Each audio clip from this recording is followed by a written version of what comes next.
Do you constantly give your time, your love, your energy, and still feel unseen, unappreciated, or emotionally exhausted?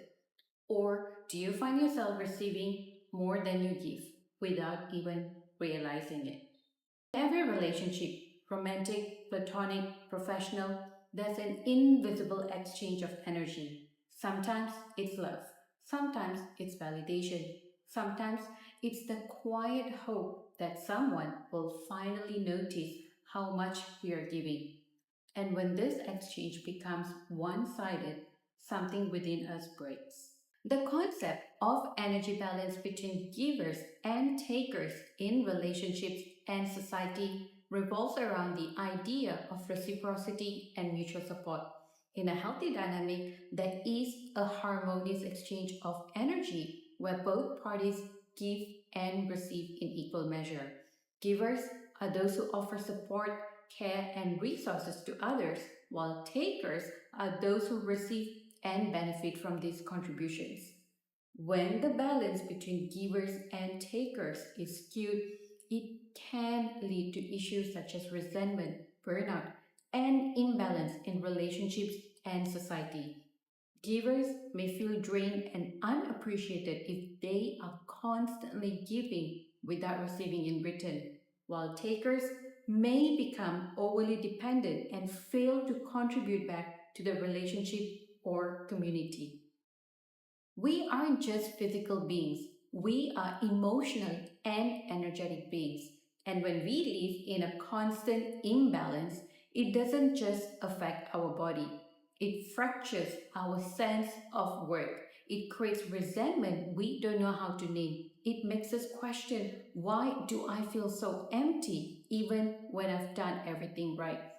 As humans, we are all wired to lead with a sense of balance. And when we lose this balance by giving too much or taking too much, we tip off the scale, which causes an energetic imbalance. Just like the ebb and flow of life, everything needs to be done in balance. Anything that is imbalanced has its consequences. Now, why is this extremely important and how does this impact our life? As a matter of fact, the quality of our life is primarily based on the balance that we have mentally, physically, energetically, and spiritually. If any area of your life is not fulfilled, it is likely because it is out of balance. In today's video, we are going to dive into the concept of givers and takers and the importance of maintaining a balance and explore the consequences of not being in alignment with these energies. And this is going to resonate with those who don't feel appreciated no matter how much they do. Think about it like this: your body gives and receives constantly. You eat, you digest, you work, you rest, you breathe in, and you breathe out. Now imagine if you kept inhaling but never exhaled. That's what emotional giving without receiving feels like: suffocating. The human body is naturally designed to consume food and water in moderation. This balance is essential for survival. Everything we take in must be processed and released within hours or by the next day. When that doesn't happen, consequences follow: constipation, bloating, indigestion, making it harder for the body to function as it should. Overeating can lead to weight gain or other health complications, while undereating or lacking nutrients results in malnourishment. Now, let me pause here to respectfully acknowledge that some people face medical conditions that influence weight gain or loss. This message is not meant to shame or target anyone navigating health challenges. Please know that your journey is valid and unique. Now, let's apply this principle of balance to another area: work. When we overwork ourselves, other aspects of our life often suffer. Family time gets pushed aside, self care becomes non existent, and despite doing more, we might not even be compensated fairly. This imbalance can lead to resentment towards our loved ones, our workplace, or even ourselves. Eventually, it catches up through stress, burnout, and sometimes mental breakdowns. Whether it's the body, our career, or relationships, imbalance breeds dissatisfaction and disconnect. I believe many of us have experienced this at some point because it's a universal part of the human journey. Let me make this absolutely clear. A giver must receive. There are no exceptions to this rule. No one, no matter how loving, strong, or selfless, can keep giving endlessly without being replenished.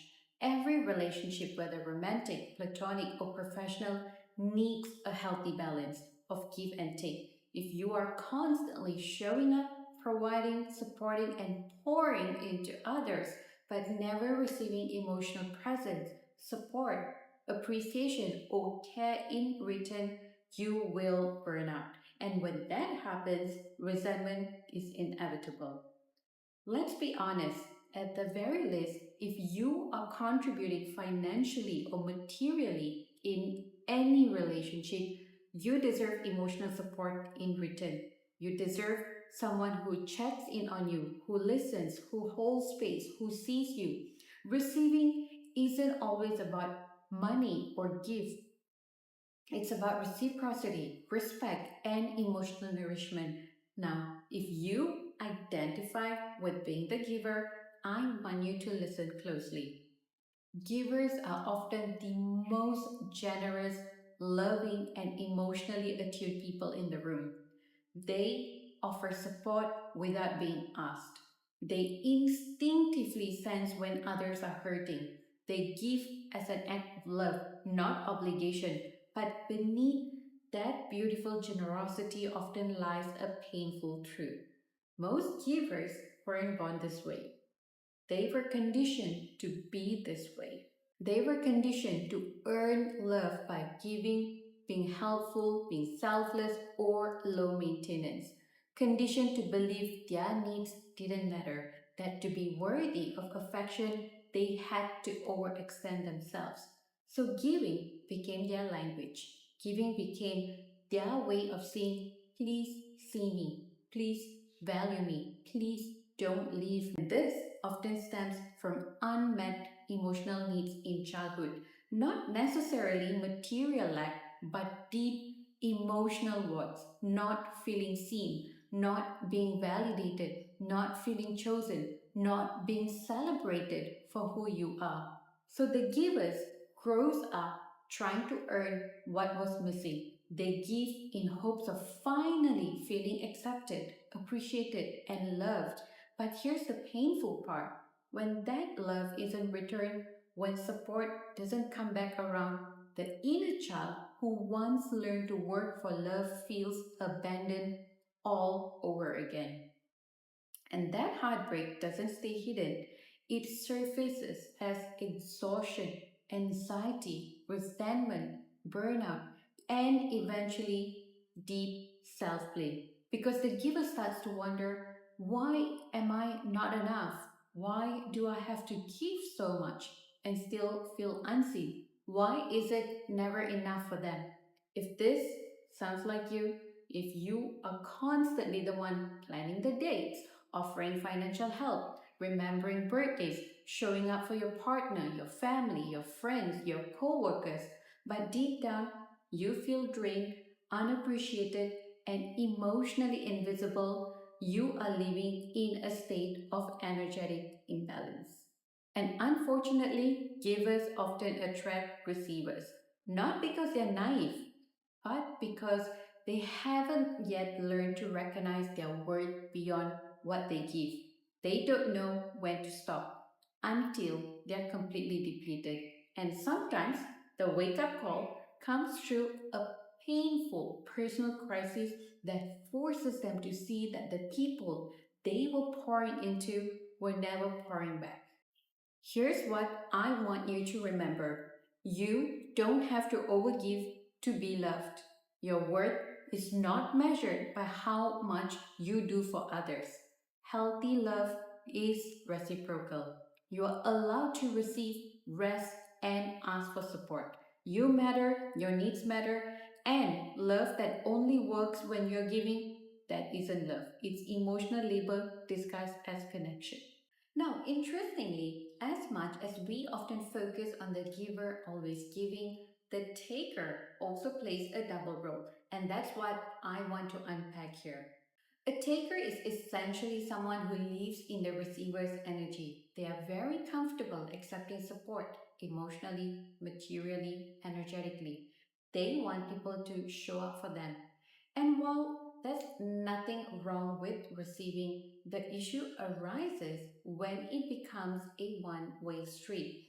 There are two types of taker that I often see. The first is the entitled taker. This person is usually aware of what they are doing. They genuinely believe they are deserving of special treatment, that people should be there for them on demand when it's convenient for them. They don't see how they are not giving back because in their mind it's justified. They are operating from a sense of grandiosity and often come across as self centered or even emotionally exploitative. Now, this is a very common trait that we see in individuals with narcissistic personality type. Then there is the unconscious taker, someone who isn't intentionally selfish. They may even be kind hearted or grateful, but they lack the emotional skills or awareness to realize when others are depleted. Maybe they grew up in homes where emotional support wasn't modeled. They simply don't know how to offer it, not because they don't care, but because they have never learned how. Now, takers often aren't bad people. Many of them grew up never being taught how to hold space for someone else. They never saw what emotional reciprocity looked like. So they take not because they are cruel, but because they are unaware. But awareness matters because even if the taker feels content in the short term, this dynamic creates emotional distance. Eventually, the giver starts to feel the imbalance more intensely. They feel unseen, unappreciated. They may even feel used, even if that wasn't the taker's intention. And slowly but surely, they begin to withdraw. That warm, generous energy starts to fade, not out of anger, but out of exhaustion, out of self preservation. And one day, that connection that once felt so natural, it disappears. What's often missed in this is the taker doesn't walk away untouched either. Even if they are not aware of what went wrong, they will experience lack, unfulfillment, and emotional dissatisfaction. The entitled ones may respond with resentment or even hostility when the giver pulls back, but the ones who are capable of self reflection might pause, feel the loss, and realize maybe I wasn't really present, maybe I didn't show up enough. And those are often the people who will come back to offer an apology or at least acknowledge their part in it. The key here isn't to label people as good or bad. It's about understanding emotional energy exchange. When giving and receiving are out of balance, when there's no reciprocity in relationships, the connection suffers. And no matter which side of the dynamic you are on, that imbalance will eventually be felt. And yes, this happens a lot in families. So if you are the giver, pause and ask, am I being poured into? And if you are the taker, ask yourself, when was the last time I truly showed up for someone else? Not just to receive, but to give. Now let's flip this little. Interestingly, takers can sometimes shift roles. They might appear to give, especially when they are trying to gain attention or approval from someone emotionally unavailable. This is often rooted in trauma bonding, chasing the one who gives the least while overlooking the one who's always present, kind, and emotionally giving. But here's the key distinction: the giver gives out of love, not to gain something, but because it feels natural. Giving is often their love language. It comes from a place of emotional self reliance. They don't expect much in return initially until they realize they're running on empty. The taker, on the other hand, may give, but usually with a motive. They give to those from whom they seek validation, attention, or companionship. So even in their giving, they are still trying to receive. What this reveals is something much deeper. Both overgiving and overreceiving are signs of disconnection from the self. They often stem from unhidden patterns, unmet needs, and unconscious programming. So, what does this mean for your relationships? It means that staying stuck in either energy, always giving or constantly taking, creates imbalance. And over time, even the most loving relationship can start to feel draining, distant, or one sided. That is why it's so important to pause and reflect. If you tend to be the giver, ask yourself, am I receiving in equal measure? Do they reach out or only when they need something? Am I always the one initiating, planning, checking in? Start observing. Pull back your energy gently because when you shift your energy, others will feel it, and how they respond will tell you everything. And if you lean more into the taker role, know this. If you don't start showing up, you may lose the very people who truly care. Take small step towards reciprocity. Offer to plan something, maybe hold space, be present, because true connection isn't built on how much you give or how much you receive. It's built on mutual energy, presence, and awareness.